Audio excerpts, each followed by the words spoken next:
রাত পড়াশোনা করলেও এই ক্যান্ডেলগুলো শেষ হবে না চিকু। সত্যি আমি শেষ হয়ে যাব, কিন্তু এই ক্যান্ডেল শেষ হবে না। বান্টি তো পিছনে পড়েই আছে। হ্যাঁ, কোথায় গেল? হ্যাঁ, তোমার পেছনে নয়, তোমার সাথেই আছি, তুমি শুধু পড়া শুরু করো। মা, কি হয়েছে?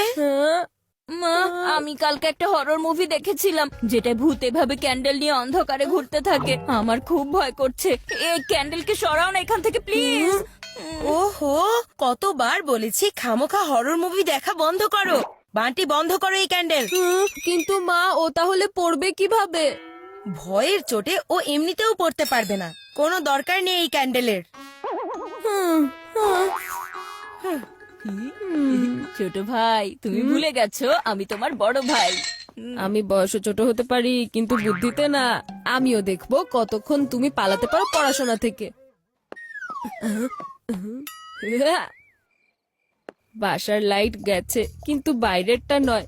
এখন আমার কাজ করবে এই স্ট্রিট লাইট। চিকুর হাওয়া এখনই করে দিচ্ছি টাইট। ওহো রাজীব, একে তো লাইটও নেই, তার উপর তুমিও লেট। এখন আমি কি করব? মা মা মা মা মা শোনো, তুমি জানো পৃথিবীর সকল সফল মানুষদের মধ্যে কি কমন? কি? এটাই যে তারা সবাই স্ট্রিট লাইটে পড়েছে। ওনারা এত কষ্টের মধ্যে পড়াশোনা করেছেন, তারপর গিয়ে তারা মহান মানুষ হতে পেরেছেন। যদি তুমি চাও চিকুও মহান হোক, তাহলে ওকেও স্ট্রিট লাইটে পড়তে হবে। শুধু আমাদের বাসার লাইট গেছে, স্ট্রিটেরটা যায়নি। চিকুর পড়াশোনা বন্ধ হওয়া যাবে না।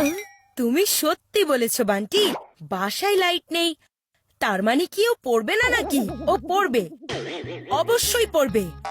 ও অনেক বড় মানুষ হবে। এজন্য যদি ওকে স্ট্রিট লাইটেও পড়তে হয়, ও পড়বে। চিকু!